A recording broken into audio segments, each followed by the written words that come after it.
because generally it's not the loss of money that's the upset.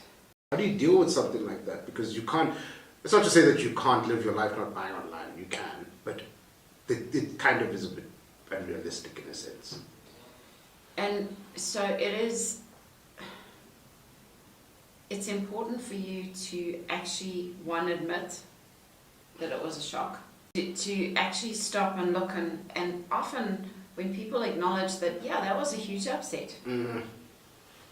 and then, well, it's important for you to look at what is the actual upset, because generally it's not the loss of money that's the upset.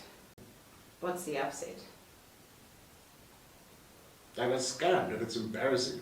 Upset is the embarrassment. And also, the upset is, how could I be so Stupid. That's true. And I'm very sure somebody's watching and, well, will be watching and they're going to go, yeah, how could you be so stupid?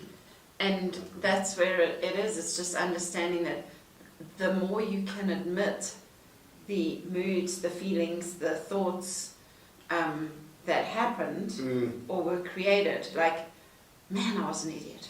Oh, how could I have been so stupid?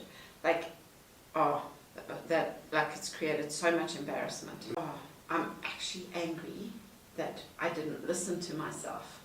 Yeah. I'm annoyed and irritated that my little voice was saying, don't do this, and I did it anyway. And the more you can start to acknowledge those things, all the moods, the feelings, the sensations, the easier it is to become aware of what actually happened. The problem is most people don't acknowledge the moods. They're not willing to admit that they were angry. Instead of, how could I do that? Yeah.